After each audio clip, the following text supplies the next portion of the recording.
I want to know why Carol Harris is giving strangers money out of the till. I didn't know we had a miscellaneous supplier. Who is he, John? And does the brewery know about him? I don't think he's the right place to discuss this. I'm your partner in this pub, John. So help me, I'll hear what you've got to say for yourself, and I'll hear it now. Keep your voice down. Oh, so it's all hush-hush, is it? Look, come out the back a minute. You don't know what ears might be flapping here in the bar. John and Ross went through to the hallway, but kept the door open in case any customers came to the bar. It was when you were on holiday back in February. I cocked up on the ordering, and one busy lunchtime we ran out of soft drinks and some shorts. The brewery suppliers couldn't make a delivery straight away, so in desperation I rang this bloke up who's got an off licence in Market Langford. He came out with a load of stuff and said that if ever I needed a supply, provided it was on a cash-only basis, he'd come at midnight if we wanted him to. Oh dear, John. Look, Ross, I thought that it was better to have him sweetly on the sidelines than no backup at all. You know jolly well that Vale breweries only allow their outlets to have stocks from approved suppliers. You could lose your licence over this. As someone with financial interests in this place, I'm telling you, John, give this bloke his marching orders before we get found out and slung onto the street. Although John knew jolly well that what Ross Finlay said made sense, he didn't much like this outsider telling him what to do about his home and business. John just gave him a disgruntled glance and went back into the bar. The milking parlour electricity supply had been troublesome at Acrebury Green Farm, and Gareth Owen had become more and more impatient. He'd managed to do the morning milking despite 3 interruptions with the supply. It couldn't go on like this. In response to his father's telephone call, Bill Barrett walked down to the farm to see what the problem was. He met Dai in the yard.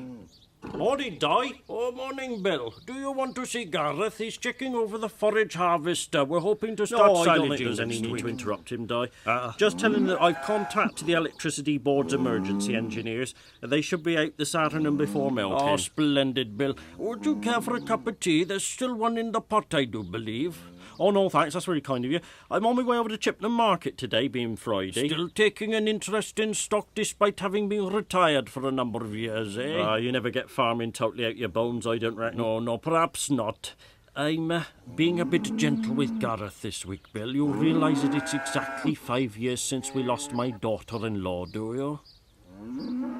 Oh, my golly, that's never 5 years since Gwyneth passed on, is it? It hardly seems true, but yes. Brain hemorrhage, wasn't it? Yes, terrible thing to happen to someone so young. We both miss her terribly. Fox Vale District Council is based in a modern office complex in Carthampton's busy Civic Street. Carthampton Transport Bus Depot is situated next door. Now a private company, it was once Corporation Transport. Carol Harris's day job is that of secretarial in the planning office. Her boss, Jim Crichton, is the council's planning officer, and any new developments in the region pass through him. Something was on the cards which might be of particular interest to Carol. Carol, you live at Stoneacre, don't you? That's right. What about it? Just up on the hill above Acrebury. Yes. How well do you know Acrebury House? Acrebury House. I was born almost opposite there at Green Farm. Anyway, what's so special about Acrebury House? It's been bought by a developer. Oh, now that is interesting. It's been derelict for several years now. It was the home of a recluse, William Godfrey. He was the nephew of Lord Wychell, who left it to him. He had no family, so when he died, the place just went to pot. Well, this developer, Ron Hanway, is planning to turn the house into a block of luxury apartments. Well, I'm not sure Acrebury folk would be too impressed with that. Well, personally, I'd have said it was better than letting the place fall to the ground, wouldn't you? Oh, absolutely.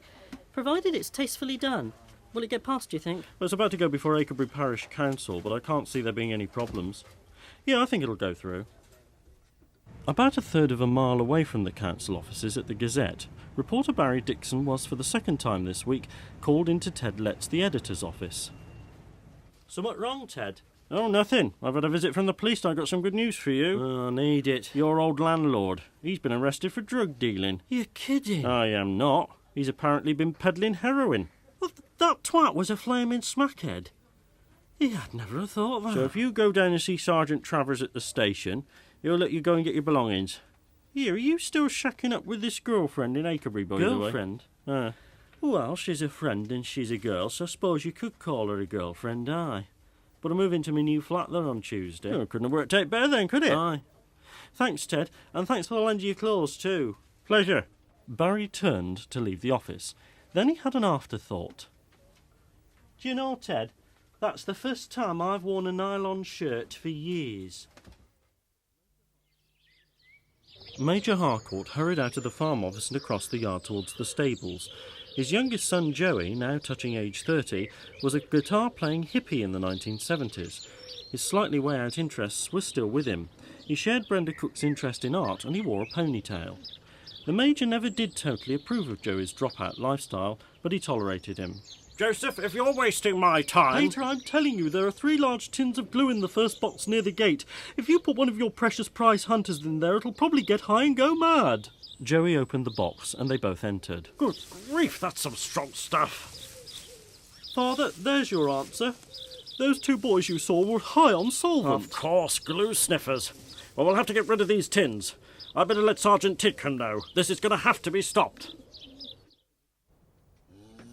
It was time for afternoon milking at Acrebury Green Farm, but the electricity board hadn't as yet arrived to sort out the power problem in the milking parlour. Have they been to sort out the power yet, Di? No sign, Bill. Gareth's almost at the end of his tether. It's time for afternoon milking and it's still causing problems. We'll have to get on with it soon. Inside the parlour, Gareth managed to get the power through and was about to start milking. Before he could get the first 6 cows in, however, the power supply failed. Does it? I've had enough. I'll sort the problem out myself. Gareth, what are you doing back? Don't tamper with it. This can't go on, Dad. I'm fed up with it.